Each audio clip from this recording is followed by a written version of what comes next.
This is the Horse Radio Network. This is episode 18 of Retired Racehorse Radio on the Horse Radio Network, brought to you by Kentucky Performance Products and Cashel Products.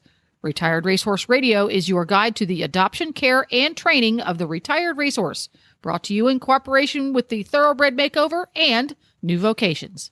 Today, we are all about stories. Journalist and thoroughbred lover Eric Floyd joins us to tell us about his new book, Heaven's Premier Horse Race. Amateur owner gone blogger Abbi shares her honest experiences of being both a teacher and student when training her OTTB. And get ready to trick your significant other into letting you get another horse, because New Vocations has a treat for you with our Winner's Circle Adoptable Horse of the Week. So listen in.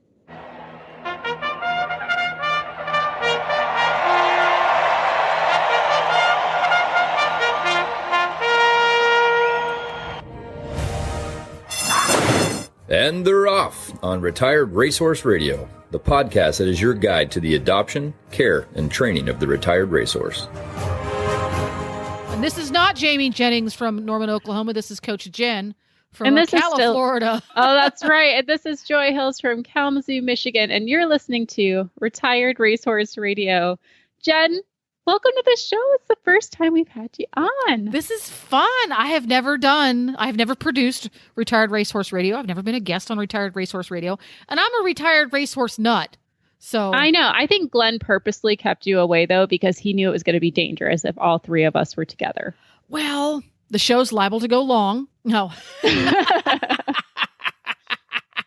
Geeking out. Well, Jamie got stranded on her way back from Flag Is Up Farms doing the Horse Sense and Healing Clinic. So I jumped in and was happy to hang out with Joy for a little while and talk all things retired racehorse. And we've got quite the lineup today, eh? We really do. It's all about authors in a way and writers. So I'm really excited for it because I was an English major and I love a good story. And I happen to have a ghost story about Del Mar Racetrack. So that'll be kind of fun. How appropriate. This is our Halloween season show. I know. I'm sure you know a ton about Del Mar. I have no doubt about that. But did you know it was haunted? I did not know it was haunted. And, I don't know, being a Yankee and an East Coaster, I don't know that much about the California tracks, except that Del Mar gets high marks for being pretty.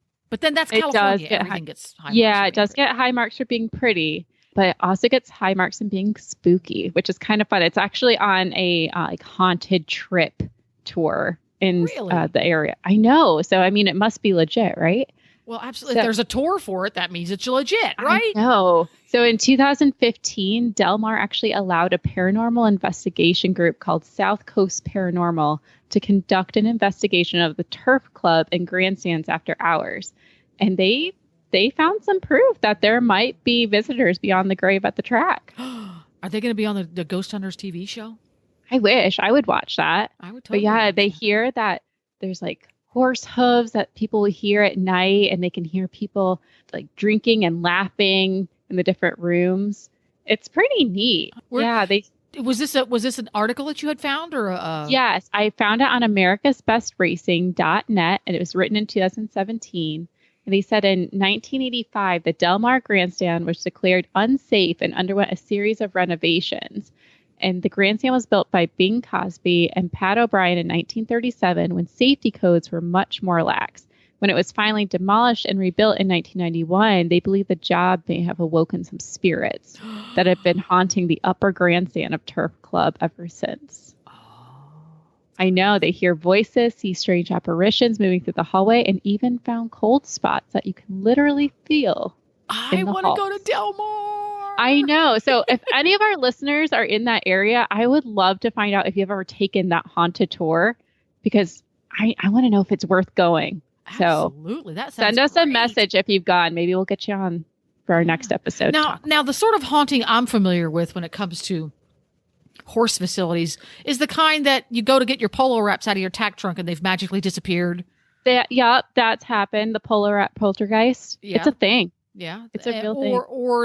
Or when you miss a glove and you only have your left glove or have two left gloves. You have two left gloves, absolutely. Or one of my favorites is that you could have sworn you cleaned your tack, and when you come back a week later, it's dirty, and you're really sure you cleaned it. But yeah, definitely. Those types of hauntings happen to all of us in the horse world. But while we're really good at telling stories, Jen, I think it's best we bring Eric Floyd on. He's a journalist who's written for several publications, including the Southern Gaming and Destinations magazine, the Racing Journal, Casino Player magazine, the Horse Player magazine, and International Horse Racing Digest. But before we get to him, let's listen to our premier sponsor, Kentucky Performance Products. She swallowed hard as they walked into the start box. She could feel his muscles tense under her leg.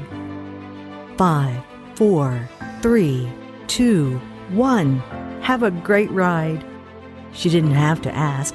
He galloped out of the box and across the field toward their first training level course. His ears pricked. Her heart pounded. He attacked each obstacle with confidence, clearing them with room to spare. A huge smile broke out on her face as she crossed through the finish flags.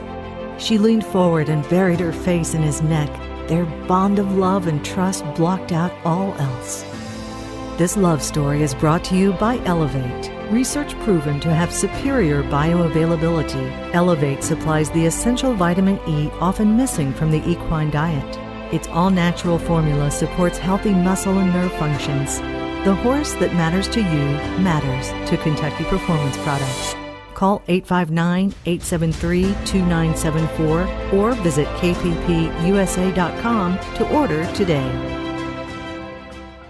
Well, I just introduced him, but it's worth saying that along with being a turf rider for various gaming publications, Eric Floyd also regularly appears on radio to handicap both the Triple Crown Series and Breeders' Cup World Thoroughbred Championships. Eric, welcome to the show. Ladies, thank you so much for having me on. It's an honor to be on Retired Racehorse Radio. I love the name, the alliteration. Who came up with that title? Don't tell it, because Glenn, our producer, did, and he doesn't need a bigger head than he already has. But I appreciate so much that you said that. Like, we're so excited to be here, too. It's such a neat place to be.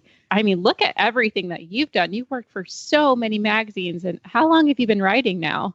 I really broke into turf riding about 2007. It was just a passion I had, and I think every inroad I've ever made in the thoroughbred racing world has really been through a cold call or a cold email, and I cold emailed a magazine called Southern Gaming and Destinations out of Louisville, and I sent them some work, and I ended up writing their tip column for them, a thoroughbred racing tip column for their magazine for over a decade now, so I'm really blessed and happy to be part of their organization. Okay. And can you explain what a tip column is for some of our listeners who might not know? Yeah, I just take one aspect of thoroughbred handicapping, whatever that might be. It might be class, it might be pace, it might be workouts, it might be jockeys, weights, medications, and I'll focus in on that one topic, and I'll write a tip column about how to maybe find an angle and try to find a winning horse with respect to that one area I'm writing the column on. Like a lot of handicappers, they'll put a lot of emphasis on weight. A lot of handicappers put a lot of emphasis on trainer, on jockey, and so forth and so on. So that's just how I go about writing those. Fascinating. It sounds like we're going to have you back maybe in the spring right before the Derby to talk about betting secrets too. Oh, that's right up my alley right there. So. But today we're talking about something a little bit different than what you've normally been doing. You just wrote a book. Yeah, the name of the novel I just put out a couple months ago, it's called Heaven's Premier Horse Race. Heaven's Premier Horse Racing. And it's such a fascinating looking book. When you approached me with it, the fact that it has so many of the greats in this fictional race coming together, I mean, way to hit nostalgia for several generations. What made you think of this? To be honest with you, as much as I love every aspect about thoroughbred racing, the trainers, the jockeys, the pageantry, the purses, the trophies, the blankets of flowers, my love of loves inside of thoroughbred racing is the Triple Crown series. And I had always sat around and I said, if we took all the Triple Crown winners, and at the time I started writing this book, there were only 11 Triple Crown winners, and that was before American Pharoah and Justify came along, but I didn't want to start all the way over and rewrite the book, so I just ended up keeping it with a plot revolves around a race which features the first 11 Triple Crown champions. Because like I said, when American Pharaoh came along, I didn't want to just rewrite the book, so I just continued on with it. But the Triple Crown series is my true love inside of thoroughbred racing. That is my wheelhouse. And I just sat around and I said, if all of these great horses, these Triple Crown winners, faced off against each other on the strip, who would win? And I thought it was such an interesting question to pose. You know, for you football fans out there, the analogy would be, you know, if the 70 Steelers faced off against the 80s 49ers, who would win? I kind of took that angle with it. So that was the idea behind it. And I had never seen it done anywhere. And I said, it needs to be done, because even these old Triple Crown winners from, you know, the early 1900s, I felt like they needed their due, like they needed to be remembered, you know? Absolutely. I mean, I can think about sitting at, Thanksgiving dinner, because with my family, we're all horse people. So it wasn't arguing about religions or politics. It's arguing about tack and training and all of that. And we would sit and wonder, like, would Secretariat beat Seattle Slew? And, who would win out of these races if they had that chance to go against each other in this? And I love the name that you created for the Eternity's Eminent Equine. Just, there's so much majesty in that. And I think it really comes together for so many different age groups, because you have people looking at, what they grew up with back in the day. And then you have people who are seeing Justified, American Pharaoh, and getting curious about the sport. Is this your first work of fiction then too? Yeah, I actually have another book out there, and it's called The Backstretch, My First Decade Playing the Game. And that's kind of a comical book I wrote about 50 short stories, short gambling stories that I had experienced at racetracks and casinos. But this was really the first serious fiction work I did, even though it's kind of based in reality, because it took so much work to research these horses and the trainers and the connections and the jockeys. To be honest with you, and you won't believe me when I say this novel took me 11 years to write. So it was quite an undertaking. I can absolutely believe that. And did you apply some of the, the inside tricks and secrets, of how you would predict which type of horse could beat the other one in this? Obviously I'm not going to say who wins the race, because that would give it away. But it was as I researched the horses, and I'm just going to name the horses for the listeners out there, because a lot of people might not know some of the lesser known Triple Crown champions. But the race in my book involved Sir Barton, Gallant Fox, Omaha, War Admiral, Count Fleet, Assault, Citation, Secretariat, Seattle Slew, and Affirmed. And out of those horses, when I was researching them and their lifetime performances and what they had accomplished, I will say that I thought there were only a handful of horses in there who could win the race. So it's not, I'm trying not to give too much away, but some of those horses, I didn't think if they lined up against the other 10 that they would legitimately have a shot unless the race fell apart. So I think the horse I ended up letting win the race was a legitimate winner, if that makes sense. No, I think that's amazing that you can apply all of your knowledge from the real world and also come up with this, this amazing fictional history that if it could happen, here's why it could happen. And that takes talent and a lot of passion to do. It was really a labor of love, let me tell you. I mean, it's just anybody who's out there who's ever written something like this, it takes time and you have to have patience, because it was more like I crafted the book more than I wrote the book. It was a lot of time and a lot of rewrites, let me tell you. And so what I also love about this book is you're donating the profits from the book. Can you tell us a little bit more about that? Yeah, I do want to say, like I said before, of all the layers in thoroughbred racing, and I love them all, what draws me to the sport is the equine athlete. And I know I'm the type of guest that you guys might not have on the show a lot. I know, as I listen to the podcast, there's a lot of back of house people, and they're talking about care and bits and equipment and health and medications and grooming and all those things. And I know I'm kind of the guy that's on the apron with my nose in the racing form. But that doesn't take away a lot of us out there on the apron. And yeah, we're trying to win, on the parimutuel side of things, but that does not take away my passion for the equine athlete. I mean, I am just enamored with the equine athlete, especially the thoroughbred. And I love standard breds and the carts and the harness and the quarter horses that run, but it's the thoroughbred that really captures my imagination, because they're just such a mythical animal. And so, these animals are out there and they're just giving it everything they got, whether it's for our entertainment or the parimutuel side of things. And I just felt such a conviction to give something back to the sport I love so much. And so I just thought this was a great way to do it. I know retired racers come out of the sport, and that can be an issue. It's tough to find homes. These animals are obviously expensive to take care of and whatnot, and not everybody can just adopt a racehorse. But I thought this was just one way I could give back to the sport I love. So the royalties from the book are all going toward thoroughbred aftercare programs, but specifically the royalties from Amazon.com sales are being donated to the Florida Thoroughbred Breeders and Association funded Second Chances Farm at Lowell Correctional Institution in Ocala, Florida. Now, Lowell is the biggest women's prison in America, and their farm houses about 50 ex-racehorses. And the inmates who qualify for the equine program there, they take care of the horses, they rehabilitate the horses, and in turn, these inmates, they learn new occupational skills that can help them after they're released. So it's a program that not only helps ex-racehorses, which is my passion, of course, and your passion as well, but there's also the human element. It's also helping rehabilitate humans as well. So that's why I picked that particular cause. That is one of the most amazing, most remarkable things I've ever heard, Eric. I just want to, I'm sitting here with my jaw open. I'm like, wow, everyone needs to get this book for Christmas presents, like stocking stuffers. That begs the question, Joy, for when you wrote this book, Eric, who is this for? Is obviously Joy and I will love it because A, we love racehorses, B, we love horses, and C, we love horses. But is this the kind of book that someone who is a casual go to the track on holidays person, who's going to love to read it? Because I'm kind of wrapping my head around how the story is going to unfold. Yeah, it is like you're correct. It is, without a doubt, it's a niche book, but at the same time, I did write it in a way that's readable, that your casual race goer, like somebody last year who hooked on to Justify, and they're like, oh my gosh, this horse is going to win the Triple Crown, and that made them a fan.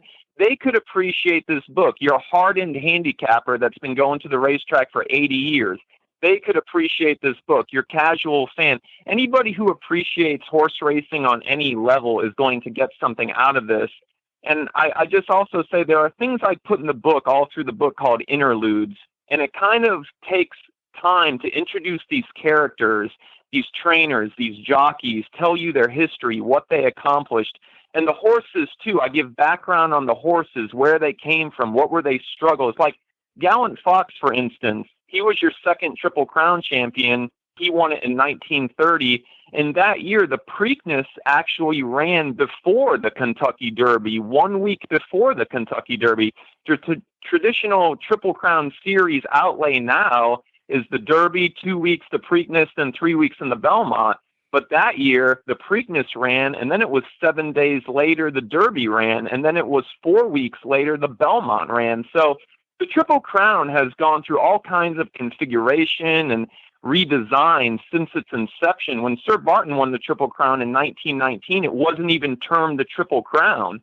In fact, Sir Barton won the Kentucky Derby and then ran in the Preakness 4 days later. I mean, that's unheard of these days. So the Triple Crown has had quite a journey into the setup it has now. It didn't always look as it looks now, is the point I'm trying to make. So when you, fascinated with how you came about writing all of this, so when the race unfolds, I'm guessing that's the climax of the book, of the story. When this race unfolds, are the jockeys that actually rode these horses in the races on them? Yes, like Ron Turcotte is healthy. We all know Ron Turcotte had that terrible spill and is in a wheelchair. But in this race, which is, it's the setting is, and I want to give a little bit of the detail about where I put the race and the track and everything, but he's healthy, he's 100%, and he rides Secretariat. Steve Coffin, the kid, the famous jockey, he rides the firm. Jean Cruguet rides Seattle's Flu, and so forth, and so I kept it right. And the trainers are all the same, like Lucien Loring, he trains Secretariat. Penny Chenery is in the book, the owner of Secretariat, all the connections and all the jockeys and the grooms. It's all historically correct. So what track did they run? Do they run at? Are you allowed to? Can you tell us? Yeah, it's just like I'm going to just say a little bit here about the plot of the book, moving on from these 11 horses facing off. The race takes place inside of what I can best say is a heavenly version of a track called Jerome Park Racetrack. Now, Jerome Park was opened in what is now the Bronx, New York, in 1866 by a famous financier and horse racing enthusiast named Leonard Jerome. And Leonard Jerome was a really interesting character. They called him the King of Wall Street because he won and lost fortunes and millions of dollars on the New York Stock Exchange. And Leonard Jerome was also Winston Churchill's maternal grandfather. He's a really interesting character if you ever want to Wikipedia him. So he built this racetrack in the Bronx back in 1866 because he was a huge thoroughbred racing fan. And in real life, Leonard Jerome was very close to a man who was a New York politician named August Belmont. Now, Belmont also loved horse racing, and he was actually the very first president of an organization called the National Jockey Club. And that was just an organization in the Northeast United States in the late 1800s that dedicated themselves to the improvement of thoroughbred racing. Now, Jerome and Belmont were very close friends, and because Jerome wanted to honor his good friend with regards to all his efforts he had with the Jockey Club, he named Jerome Park's marquee race after his best friend. He called it the Belmont Stakes. And the first Belmont Stakes was held at Jerome Park in 1867. Now, the Belmont is the oldest of the Triple Crown races. It's older than the Preakness Stakes, and it's older than the Kentucky Derby.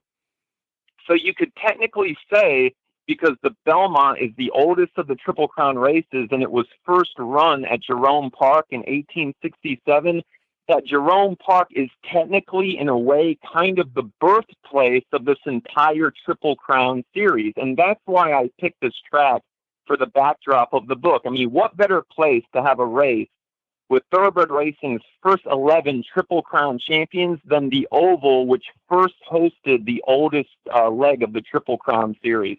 I hope that wasn't too much to follow, but I just wanted to give a little bit of background about the track that the race is run at. Well, I think if anything, it just shows how passionate you are and how much research you put into this. There is no detail spared at all. That tells me it's going to be a great story. Where can people purchase this? The easiest place is just Amazon.com, and you just plug in Heaven's Premier Horse Race, and it's $14.99 hardback, but it's also available on Kindle that you can download to tablet, Kindle Reader, your phone for $4.99. Perfect. It's a perfect stocking stuffer, guys. I know I'm going to be buying like 4. Thank you so much, Eric, for coming on today and for sharing the story, and we can't wait to read it. Thank you guys so much. We have the same passion, even though we're kind of on opposite sides of the apron. I appreciate what you're doing very, very much, and just all of the best of luck to you moving forward. Thanks so much. And we'll get you again soon to talk about betting. Anytime. I'm here. Thank you, ladies. I appreciate it. Thanks, Eric. Bye-bye. Cashel Company helps you enjoy the ride with their full line of trail bags and tush cushions.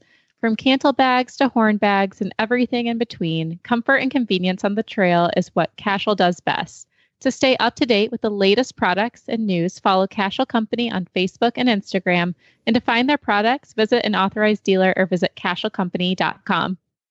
Well, I have Abbi Doran with us on the line. She's an adult amateur rider who, just like the rest of us, is learning how to balance life's responsibilities and her passion for horses.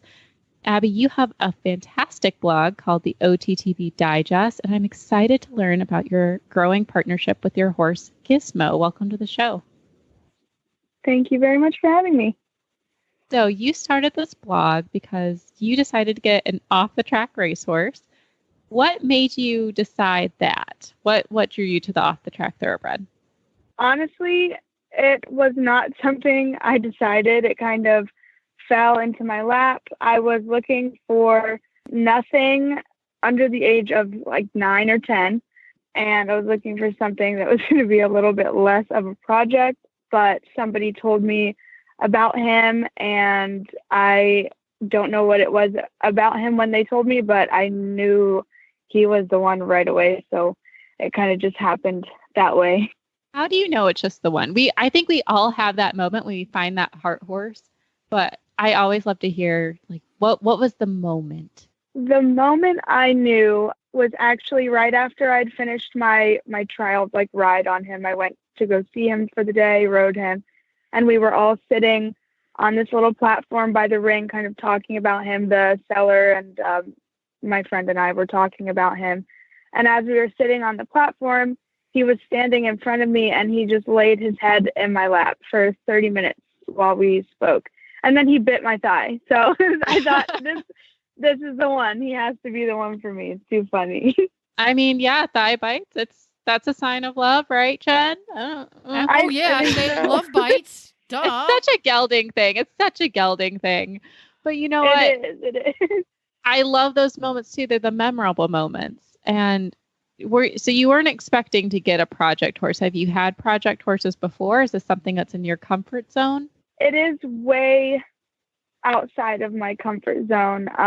For the majority of my riding career, if I can even use that word, I was riding school horses and school ponies and all the random horses that came in that nobody else wanted to ride just because I had my lessons for free as a kid. I worked for them, so I got everything everybody else didn't want. So having something that is pretty much has no miles on it was really, really new to me. And it's been really difficult, but I don't think I would trade it for anything else. I feel the same way. When I got my off the track thoroughbred, it was definitely out of my comfort zone on a whole new level. I've had horses with slight behavioral issues like quirks, but never something that was kind of completely restarting. And he was a 4-year-old when you got him, right? He had just turned 4 when I got him, yes. Just turned 4. And I love the article you just wrote was being the teacher and the student. Tell us what was the inspiration for that? What lesson did you kind of come to when writing this? That day, or it might have been the day before, I had a particularly difficult lesson with my dressage trainer, and I have known nothing of dressage until I met her a couple years ago on a leased horse, and she's just the greatest. I'm so grateful for her. I have to put that out there. But I had a particularly difficult lesson on Gizmo, and I was really, really frustrated. And she told me, she's like, you came into this the most difficult way possible. You're being the teacher and the student at the same time. And that's really hard. And as soon as she said it, I just thought, that's exactly what this is. And I wonder how many other people have this same exact experience, but they don't really voice that or talk about it, because it's really, it's sometimes really embarrassing, because you see so many people kind of just take in off the tracks, and they seem like they do so much so quickly because they know what they're doing, that I feel like the rest of us don't really get to talk about what it's like. I can feel that for sure. I mean, I've been sitting watching all the retired racehorse photos, and you wrote another blog too about transparency, and you always see the positive things, but you don't always see the struggles on social media, which can be kind of hard when you're training a horse. Oh, definitely. I'm definitely no stranger to comparison. I do it like the rest of us do. I think that's a really hard thing to admit, but I think that's kind of the first step in realizing that it's okay to compare yourself to other people, but also while you're doing that, you have to realize that everyone's journey is different. We all go through things differently, and I think everyone should be a lot more open about their struggles. It's like a weight is lifted when you get to share it, I feel like. Amazing. And what would you say are the biggest struggles you had with Gizmo, or maybe still are having? The biggest struggle, I think, we came out of a particularly bad boarding situation at the beginning of the year, February, actually. He wasn't being well taken care of, and he kind of his health went downhill pretty much overnight. And, uncharacteristically of a thoroughbred, he's not a very hard keeper. So it was really kind of shocking for me to see him go downhill so fast. And we got him out of that facility into somewhere new. And it's like overnight he had this like a light switch, and he was awful. Like he was so aggressive and dominant and just didn't want to do anything. And he was really mean about it. And I had a trainer work with him for a couple months, and because I couldn't do it. It was dangerous. And it was literally like going back to square one after being with him for like 9 months. And we started from the ground, did a lot of groundwork, and that was really scary because I'm not an assertive person by nature.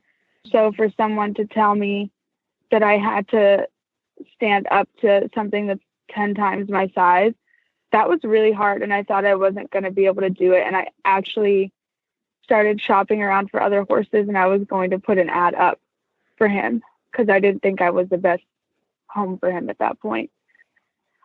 But we made it through that. And sometimes we still struggle with some attitude problems here and there, but it's pretty easy to shut him down now that we have that. You know, he's still a there. young horse too. And so I'm going to ask you with the reverse question, what has been some of the most rewarding experiences of taking it off the track? I think just the bond I have with him is so unlike any other like animal I've had in my life. Like I've had dogs and stuff like that my whole life. And I've never felt so connected to something else. This is even like including people. I think I've never felt such a connection with another like living being.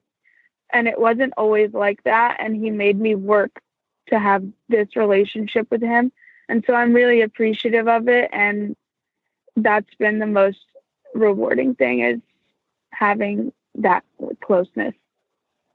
I love that story. And I can definitely sympathize and empathize. And we've all been there. All of us who maybe got our first off the track thoroughbreds have all been there. I'm sure, Jen, when you got your first one, you have stories. Well, I like how you said that. It's whenever you get your first OTTB, there is definitely a learning curve. You get to know yourself better. And they force that on you just definitely. A little bit. Sometimes it's a difficult journey for the human emotionally. But I think if you can soldier through that initial learn about myself, my strengths, and areas where I need to work, if you can work that out, then all of a sudden those things that were insurmountable previously went, oh, maybe we could work through this, because you recognize where you're coming from too. And later on, you'll probably discover, as most people do, that you've discovered who you are. You are better at discovering who the horse is. It's all very much an internal journey that way. And it's kind of cool that you're getting to do that. I'm excited for you. And sharing it with us, like people can follow the story as well. And if people want to find your blog, where can they do that? Pretty much at this time, just through my Instagram, or whoever else has been kind enough to promote it just out of their own free will. So that's pretty much the only platform I have for it now. And the website, obviously. So I guess if you were to Google it or something, you might be able to find it that way. Okay. So you guys can follow the OTTB Digest on Instagram, or just type it in Google. And you guys can follow Abbi and Gizmo's journey. And Abbi, thank you so much for sharing it with us today too, because I know a lot of our listeners are either going through it or have gone through it. And we just really appreciate you sharing this story with us. Yeah, thank you so much again for having me. I really appreciate it. And from the back of the pack on the outside, Commanding Curve is taken second. But California Chrome shines bright in the Kentucky Derby. And now it's time for the new Vocations Winner's Circle Adoptable Horse of the Week. Well, Leandra, welcome back to our show, where we're going to talk about a Mr. Tall, Dark, and Handsome. We have Broadway Bandit today. Tell us about him. Well, Broadway Bandit has remained a really consistent, good citizen at our barn from the first day he ever stepped foot on our premise. He is a sweetheart through and through. There's not a bad bone in his body. And he has really proven himself under saddle to be a horse that could go in any one of many different directions. So I've had a whole lot of fun playing with him. When he first came, he had minor tendon injury, which our vet gave a quote unquote excellent prognosis. It's not just me saying it. He was given an excellent prognosis for athletic endeavors. And he has just showed that with each incremental step of activity that we've thrown at him, he has excelled. And now he is really something to watch and definitely something to ride too. He carries himself really nicely in a natural self-carriage, but will also come back to you and kind of frame up and goes off your leg. And so he's really fun to have around the barn, but he also has really neat lineage as well. So his sire is Midnight Lute, and he's kind of a favorite in this area. That's one of those names where if you know it for only massively positive affluence. Oh. And then if you dig back a little bit more, you've got Giant's Causeway, Quiet American, Fabiano, Secretariat. I mean, this horse is meant to be a sport horse. I just love how he is a big old chunk. And I like a nice horse under me. Like, I want a cinnamon roll of a horse under me. Absolutely. And I just, especially this time of year, that's a fantastic. Yeah. Oh, yeah. And he's an easy keeper. And, you know, how many recently off the track thoroughbreds can you say that about? Yeah. That's not exactly their stereotype, but he certainly would convince anyone otherwise. So at 16 hands, you don't have any massively tall horse, but he takes up a whole lot of leg. Yeah. So for people who are concerned about fit, he's going to fit a big person, a tall person. He's nice enough you could throw a shorter or younger rider on him. I mean, he really could go in so many different directions. And he has such a soft eye. Like, that's what I look for the most in a horse is, what does the eye say? And you can tell he's just a cool dude. And he's currently going for $1,000. He's at the Lexington, Kentucky range. And can I just say, I love that his barn name is Phantom. Like, it's just playing to the spooky kind of Halloween episode we're doing right now. Makes me so happy. I know we do love our musicals too. So this is Phantom of the Opera inspired, but definitely seasonally appropriate as well. I love it. Well, let's hope that he gets picked up as someone's Halloween treat too. So if anyone would like to look at Broadway Bandit, you could go to horseadoption.com or check out any of the other amazing thoroughbreds and standard breds available. Leandra, thank you so much for coming on today. Thanks for having me. You can find our show notes and links to today's guest on the website at retiredracehorseradio.com. Like us on Facebook and Instagram, just search for Retired Racehorse Radio. Follow us on Twitter at Horse Radio. Jamie's email is jamie@horseradionetwork.com. And we have Jen on too. And Jen can be found at jennifer@horseradionetwork.com. That's where you send your complaints. The complaint department is at jennifer@horseradionetwork.com. That's right. And Joy, she can be found at joy@horseradionetwork.com. Do you see a trend? Sort of there's a little bit of a pattern here, isn't there? And you're the only modern person here on Instagram, and you are at Joy Equestrian, of course. That I am. And thank you ever so much to Kentucky Performance Products and Cashel Products for helping to make this show possible. Don't forget to check out all of the other shows on the Horse Radio Network. Just go to horseradionetwork.com. You'll find them all there. Or you can go to your app store on your phone, search Horse Radio Network, download the app, and choose which shows you want to listen to, or just hit the all button, and you can just totally geek out on horses. And it's free. It's a no-brainer. Don't forget, guys, to set your goals high and love to learn from every ride. And as I will do this for Jamie, because it is important, spray, neuter, and gild. Bye, guys.